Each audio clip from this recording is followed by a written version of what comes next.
आज हम वो आप लोगों की जो डिमांड थी उसको लेकर प्रेजेंट हुए हैं। और बहुत सारे स्टूडेंट कंपटीशन की तैयारी करने वाले ऐसे होते हैं जिनको रियल में पता नहीं होता है कि जनरल साइंस यानी सामान्य विज्ञान का क्या सिलेबस होता है। तो ये बहुत बड़ी समस्या है। तो आज के बाद आप लोग इन टॉपिकों को यदि देख लिया, इन पर यदि आप लोगों ने गहन अध्ययन कर लिया, तो ये मान के चलिए यदि आप लोग किसी भी ऑल कंपटीशन एग्जाम की आप प्रिपरेशन कर रहे हैं, जहां जहां जनरल साइंस आता है वहां इन टॉपिकों से बाहर एक भी क्वेश्चन नहीं रहने वाला है। तो आप लोग एक्टिव हो जाएं, ज्यादा से ज्यादा इसको शेयर कर दें और एकदम ध्यान से प्रत्येक बिंदु को आप नोट डायरी लेकर उसमें नोट कर दें। एक एक बिंदु को आप किसी भी कंपटीशन की प्रिपरेशन कर रहे हैं, छोटे कंपटीशन की बात करें, बेल्ट की नौकरियों की बात करें, अगर आप किसी की भी कर रहे हैं, जहां साइंस आएगा वहां आप लोगों के इन बिंदुओं में से एक भी क्वेश्चन बाहर नहीं होगा।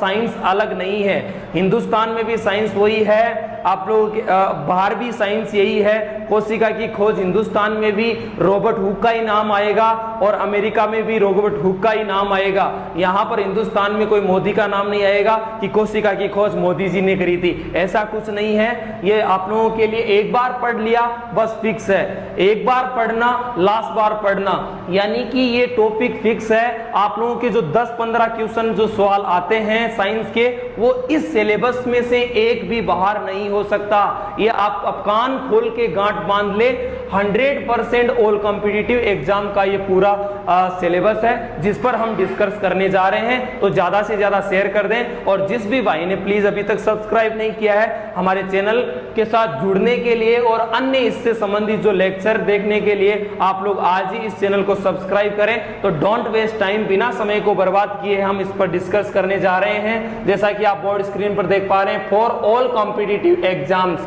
तो बेटा भौतिक विज्ञान, रसायन विज्ञान और बायोलॉजी यानी जीएस में 3 पोर्शन दिखाए हुए हैं, जिसमें एक फिजिक्स होता है, एक केमिस्ट्री होता है और एक बायोलॉजी होते हैं, जिसमें जनरली 10th लेवल तक के आप लोगों के बिंदु होते हैं जो ऑल कंपटीशन में मोस्टली रूप से पूछे जाती है। साइंस तो आती है और साइंस में ये बिंदु निश्चित तौर से आपके यहां से कोई बाहर नहीं होगा 10 क्वेश्चन। तो हम सबसे पहले बात कर लेते हैं भौतिक विज्ञान की यानी कि फिजिक्स की। तो फिजिक्स में पहला बिंदु मैंने आप लोगों को दिखा रखा है, प्रमुख भौतिक राशियां व मात्रक यानी मेजरमेंट का टॉपिक है बच्चा, जिसमें आप लोगों को मापन संबंधित पद्धतियां बताई जाएगी, सदिश राशियां, अदिश राशियां, साथ ही साथ यूनिट यानी कि इकाई मात्रक से संबंधित बात की जाएगी। और जितने भी इंपॉर्टेंट मात्रक होते हैं, मात्रक से एक क्वेश्चन पक्का आप लोगों की गुंजाइश बनी रहती है। तो वो तमाम सारी चीजें आप लोगों के इस लाइन में क्लियर हो जाएगी। यानी भौतिक विज्ञान का ये नया अपडेट एक आप लोगों का एक बिंदु क्लियर हो गया भौतिक विज्ञान के सिलेबस में। दूसरा बिंदु है लाइट का, यानी कि LIGST, लाइट यानी कि प्रकाश, और प्रकाश की दैनिक जीवन की घटनाओं से आप लोगों के निश्चित तौर से क्वेश्चन पूछता है, चाहे वो परावर्तन की हो, चाहे वो अपवर्तन की हो, चाहे वो व्यतिकरण की हो, चाहे वो परकीनन की हो, चाहे वो आप लोगों के ध्रुवण की हो। तो ये तमाम सारी जो घटनाएं हैं इनसे संबंधित मोस्टली रूप से गुंजाइश बनी रहती है। प्रकाश की तमाम जो जानकारी है ये लेक्चर हम आप लोगों के लिए स्पेशल लेकर आएंगे, जिसमें जनरली जो न्यूमेरिकल से भी क्वेश्चन बनते हैं उस पर भी डिस्कशन होगा, उस पर भी हमारा लेक्चर होगा। इसी के साथ साथ हम इसमें लेंस और दर्पण भी आप लोगों को क्लियर कराएंगे। लंबा चौड़ा डिस्कस होगा, इसमें लंबा चौड़ा टॉपिक है जिसमें आप लोगों को हम पार्टों में करके ये एक एक टॉपिक को क्लियर करेंगे। तो ये आप लोग अपने नोटबुक डायरी में ये लेंस और दर्पण भी डाल लें। साथ ही साथ इसमें हम मानव नेत्र और नेत्र से संबंधित जो दोष है और उनका क्या क्या निवारण हो सकता है, क्या क्या निवारण है, कौन से दोष में कौन से लेंस का यूज होता है, तो ये तमाम सारी चीजें इसी बिंदु में आ जाएगी। तो 3 बिंदु आप लोगों के फिजिक्स के में ये हुए। चौथा बिंदु आप लोग पढ़ पा रहे हैं तरंग, क्या लिखा बच्चा, तरंग और ध्वनि यानी साउंड और वेव का टॉपिक है, वो भी आप लोगों के लिए इंपॉर्टेंट है। गुंजाइश यहां से पूरी बनी रहती है। पुराने जो पेपर लगे हुए हैं गवर्नमेंट एग्जाम के वो आप लोग उठाकर देख सकते हैं, इनसे कोई भी इन बिंदुओं से एक भी क्वेश्चन बाहर नहीं मिलेगा। यहीं से क्वेश्चन आप लोगों के सारे पूछे गए हैं तमाम, चाहे आप किसी की भी कंपटीशन की तैयारी कर रहे हो, सभी के लिए सिलेबस है साइंस का सिलेबस। नेक्स्ट बात करें इलेक्ट्रिसिटी। इलेक्ट्रिसिटी के लिए से पहले बल, कार्य और गति, ये भी आप लोगों के लिए इंपॉर्टेंट है। यहां से भी गुंजाइश बनी रहती है। गति के नियमों से क्वेश्चन बनते रहते हैं, कार्य पर जनरली न्यूमेरिकल्स पूछे जाते हैं, बल पर ये क्वेश्चन पूछे जाते रहते हैं, मात्रक से संबंधित जनरली छोटे छोटे। तो नेक्स्ट हम बात करें इलेक्ट्रिसिटी की। इलेक्ट्रिसिटी का important, very very very important है, पक्का एक आध क्वेश्चन बनता रहता है, तो ये आप लोग यहाँ पर इंपॉर्टेंट लगाकर अपनी नोटबुक डायरी में नोट कर लेंगे। विद्युत यानी कि electricity, there are important point, इससे आप लोगों के लिए बहुत ही इंपॉर्टेंट क्वेश्चन निकलते हैं जिस पर हमारा डिस्कस होगा। उपकरण व आविष्कारक, यानी उपकरण और आविष्कारक भी आप लोगों के सिलेबस में दिखा रखा है, जिससे भी काफी दफा एग्जामों में क्वेश्चन बनते रहते हैं। इनकी डिस्कवरियां भी साथ साथ आप लोगों को दे दी जाएगी। इसकी डिस्कवरियों पर भी लेक्चर हम लेकर आएंगे जो बहुत ही इंपॉर्टेंट और आईएमपी रहने वाला है। उष्मा व उष्मा संचरण की विधियां बहुत इंपॉर्टेंट है बच्चा, उष्मा संचरण की विधियां, जहां से काफी दफा एग्जामों में क्वेश्चन बना हुआ है। नेक्स्ट आप लोग बिंदु पढ़ पा रहे हैं, चुंबकत्व व उसके गुण, यानी चुंबकत्व व उसके गुण से भी क्वेश्चन बनते रहते हैं। ये भी आप लोगों के इस भौतिक विज्ञान के सिलेबस का ही बिंदु रहेगा। नेक्स्ट है रेडियो सक्रियता, क्या देख पा रहे हैं, रेडियो एक्टिविटी या रेडियो सक्रियता या रेडियो धर्मिता इसको कहा जाता है, जिसकी यूनिट से, जिसकी डिस्कवरी से काफी दफे एग्जामों में क्वेश्चन बना हुआ है और आप लोगों के इन फ्यूचर कंपटीशन होगा उसमें भी बनता रहेगा, इसमें कोई दोहराई नहीं है, क्योंकि ये चीज फिक्स है, मैं आपको बार बार बोल रहा हूं। ऊर्जा व शक्ति, यानी ऊर्जा और शक्ति भी आप लोगों के फिजिक्स के सिलेबस का ही बिंदु है, जिस पर भी हम डिस्कस करेंगे। परस्थ तनाव, केशिकात्व और श्यानता, यानी परस्थ तनाव, केशिकात्व और श्यानता पर हम लेक्चर आप लोगों को इस चैनल पर अवेलेबल करा चुके हैं, इस पर लेक्चर कर चुके हैं। आप लोग हमारे चैनल पर विजिट करेंगे तो वहां पर आप लोगों को ये क्लास देखने को मिल जाएगी। तो इस क्लास को देखने के लिए आज ही सब्सक्राइब करें RSC साइंस क्लासेस को। तो परस्थ तनाव, केशिकात्व और श्यानता आप लोगों को यहाँ मिल जाएगी।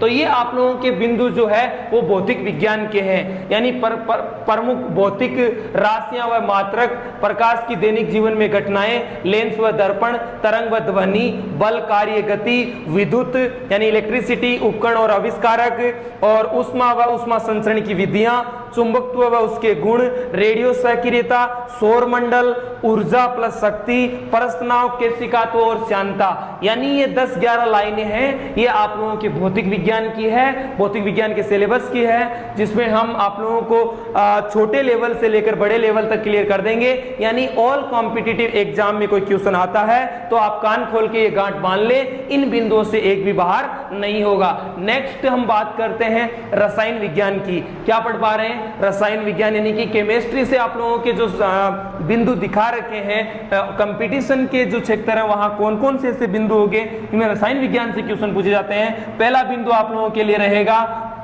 पदार्थ व उसकी अवस्थाएं, यानी सबस्टेंस से संबंधित जो बिंदु है वो बहुत लंबा चौड़ा है, जिसको हम आप लोगों को पूरा क्लियर करेंगे। पदार्थ में भौतिक रसायन व रासायनिक परिवर्तन व भौतिक परिवर्तन, ये पॉइंट भी आप लोगों के लिए इंपॉर्टेंट रहेगा कि chemical change and physical change से भी आप लोगों के काफी दफा एग्जाम में क्वेश्चन बना हुआ है। ये आप तभी विश्वास करेंगे जब आप everyday model paper sort out कर रहे हैं, यानी हर दिन आप मॉडल पेपर सॉर्ट आउट करते हैं, पुराने एग्जाम लगे हुए हैं उनके, तो आप लोगों के सामने ऑटोमेटिक ये चीज आएगी कि वास्तव में कोई चीज बताई गई थी, वास्तव में कोई सिलेबस बताया गया है, इस सिलेबस से एक भी क्वेश्चन साइंस का आप लोगों का बाहर नहीं होगा। जो है नेक्स्ट आप लोगों के लिए परमाणु व परमाणु की संरचना, यानी इलेक्ट्रॉन, प्रोटॉन, न्यूट्रॉन और बहुत सारी समस्थानिक, समबारिक, सम न्यूट्रॉनिक, सम इलेक्ट्रॉनिक, तमाम सारी चीजें आप लोगों को इस चैप्टर में क्लियर कराई जाएगी।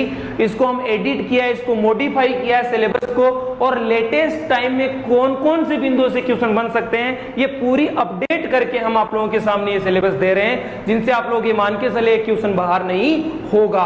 परमाणु व परमाणु संरचना हो गई, आप लोगों का पदार्थ में भौतिक परिवर्तन और रासायनिक परिवर्तन हो गया।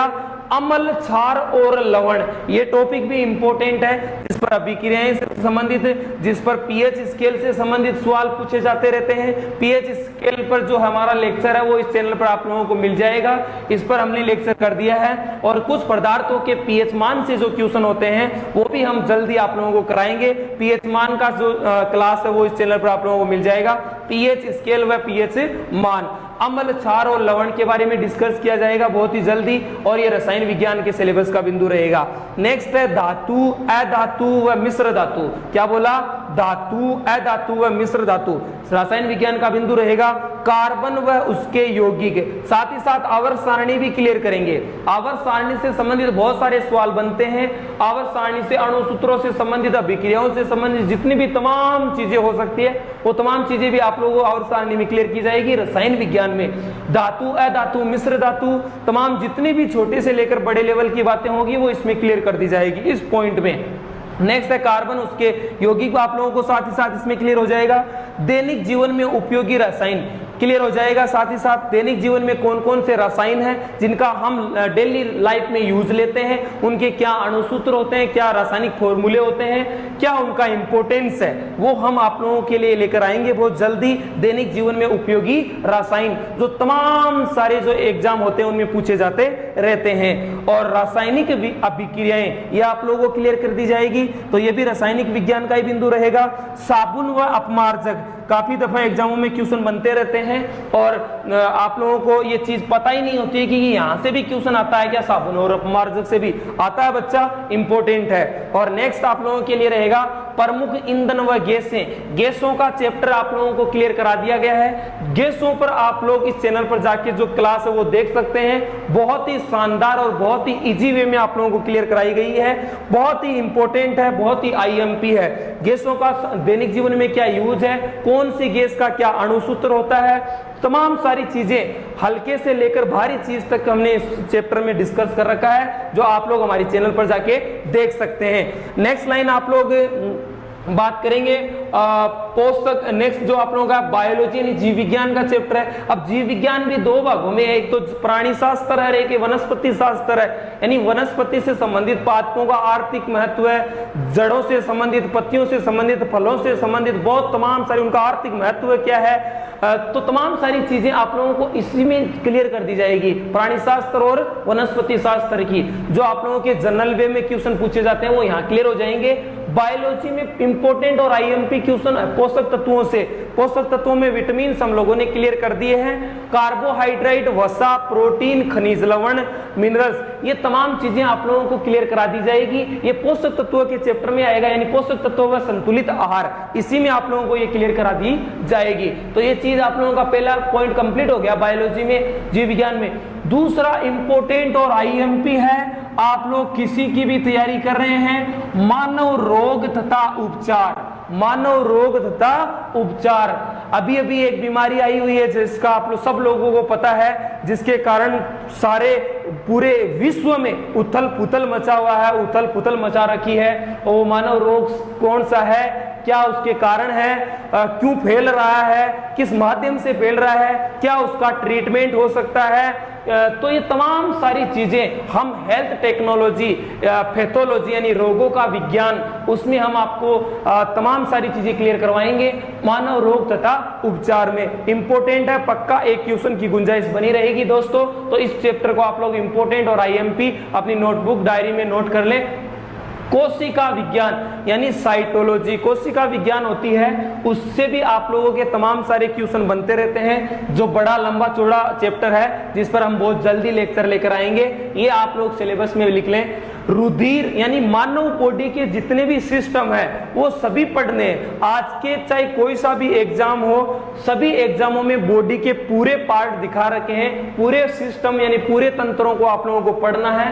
कोई से भी सिस्टम से क्वेश्चन बन सकते हैं। 7-8 जो टॉप पॉइंट है बॉडी के, तो तंत्र है, सिस्टम है, उनसे क्वेश्चन बनेंगे। पहला मैंने दिखा दिया रुधिर परिसंचरण तंत्र, जो इंपोर्टेंट है, आईएमपी है। मैंने इंपोर्टेंट यानी प्रायिकता देकर इनको लिखा है, सबसे ऊपर लिखा है वो ज्यादा इंपॉर्टेंट है। उसके बाद लिखा है अंतःस्रावी तंत्र यानी एंडोक्राइन सिस्टम, वो उससे थोड़ा कम इंपॉर्टेंट है। तो ये वैसे तो सभी इंपॉर्टेंट है कंपटीशन के लिए, लेकिन बार बार गुंजाइश इनसे बनी रहेगी। तो आप लोग ध्यान रखना, अंतःस्रावी तंत्र, रुधिर परिसंचरण तंत्र, तंत्रिका तंत्र यानी नर्वस सिस्टम, रेस्पिरेटरी सिस्टम यानी जो श्वसन तंत्र है, उत्सर्जन तंत्र है, और साथ ही साथ यहाँ कंकाल तंत्र भी दे दिया है और उत्सर्जन तंत्र दे दिया है, और साथ ही साथ पाचन तंत्र बहुत इंपॉर्टेंट और आईएमपी रहेगा बच्चा। पाचन तंत्र, इससे भी क्वेश्चन बनते रहते हैं। प्रजनन तंत्र भी रहेगा, प्रजनन तंत्र भी रहेगा। तो 1 2 3 4 5 6 7 8 ये 8 सिस्टम आप लोगों को बढ़िया तरीके से क्लियर कर लेने। यदि कोई बॉडी के सिस्टम से क्वेश्चन पूछेगा तो इन सिस्टमों से एक बाहर नहीं होगा, और इस पर बहुत बढ़िया तरीके से लेक्चर लेक्चर हम आप लोगों के सामने लेकर आएंगे। इसके लिए आप लोगों को थोड़ा इंतजार करना पड़ेगा। सब्र का फल मीठा होता है, सब्र रखें, आप लोग कंटिन्यू बने रहें, आप लोग हमारे साथ बने रहें। हम लास्ट टाइम तक आप लोगों का जब सिलेक्शन लिस्ट में नाम जुड़ेगा तब तक हम आप लोगों के साथ रहेंगे, इसमें कोई दो राय नहीं है। आप लोग इस सिलेबस को गहन तरीके से क्लियर कर लें, एक एक बिंदु को अपने दिमाग में सेव कर लें। जैसे मोबाइल नंबर आप लोगों को याद है, वैसे एक एक पॉइंट याद हो जाना चाहिए कि ये साइंस का सिलेबस है।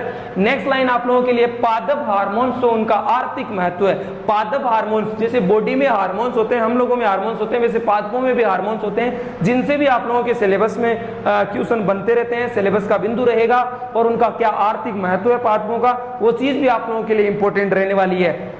नेक्स्ट है बच्चा, ये मैंने चीज पहले ही क्लियर करवा दी आप लोगों को, यहाँ पर ही बता दी थी कि मैं लेंस दर्पण के साथ साथ मानव नेत्र भी पढ़ाऊंगा, और मानव नेत्र के क्या दोष होते हैं और उनके क्या निवारण होता है, डॉक्टर लोग कौन से दोष में कौन से चीज का निवारण के लिए क्या करते हैं, वो तमाम सारी आपको मानव नेत्र में सारी चीजें क्लियर करवा दी जाएगी। ये बॉडी का पार्ट ही रहेगा जिससे क्वेश्चन बनते रहते हैं। तो ये बॉडी वाले सिस्टम में हम आप लोगों को पढ़ाएंगे अनुवांशिकी, जेनेटिक्स बहुत इंपॉर्टेंट है, इससे आप लोगों के लिए क्वेश्चन बनता रहेगा। यहाँ से अनुवांशिक तौर से जैव प्रौद्योगिकी, यानी आज की टाइम में आप लोगों के बायोटेक्नोलॉजी से इंपॉर्टेंट क्वेश्चन बनते रहते हैं। टेक्नोलॉजी से संबंधित क्वेश्चन बहुत पूछे जा रहे हैं, तो ये चैप्टर भी आप लोगों के लिए इंपॉर्टेंट और आईएमपी रहने वाला है, यानी कि बायोटेक्नोलॉजी, जैव प्रौद्योगिकी। नेक्स्ट है विज्ञान की प्रमुख शाखाएं, यानी तमाम जितने भी विज्ञान की जो शाखाएं हैं, कौन सी शाखा के अंतर्गत किसका अध्ययन किया जाता है, ये चीज आप लोगों के लिए इंपॉर्टेंट रहने वाली है। इससे भी एक आध क्वेश्चन की गुंजाइश बनी रहेगी। तो दोस्तों, ये आज का जो सेशन था आप लोगों के ऑल कॉम्पिटिटिव एग्जाम के लिए जो जीएस पूछी जाती है, जीएस को हम जनरल साइंस कहते हैं, और जनरल साइंस के जो है बहुत ही इंपॉर्टेंट है आप लोगों के कंपटीशन में सिलेक्शन के पीछे बहुत बड़ा राज है। जनरल साइंस से 10-15 क्वेश्चन आते हैं, और जिनमें से 10 क्वेश्चन आएंगे, जिनमें से 10 क्वेश्चन तो ऐसे आएंगे जिनको आज की कंपटीशन की तैयारी करने वाला बच्चा जानता है। 5 क्वेश्चन ही ऐसे होते हैं जो थोड़े से हार्ड होते हैं, थोड़े डीप होते हैं, वो इस सिलेबस में एक भी बार नहीं होगा। कान खोल के गांठ बांध ले और अपनी नोटबुक डायरी में आज ही आप लोग इसको अपडेट कर लें और एक एक बिंदु को आप लोग अपने दिमाग में बिठा लें। आज के लिए बस इतना ही। इसी प्रकार के इंटरेस्टिंग वीडियो देखने के लिए जुड़े रहें आरएससी साइंस क्लासेस के साथ। जिसने सब्सक्राइब नहीं किया है, सब्सक्राइब कर दें। जय हिंद, जय भारत, धन्यवाद।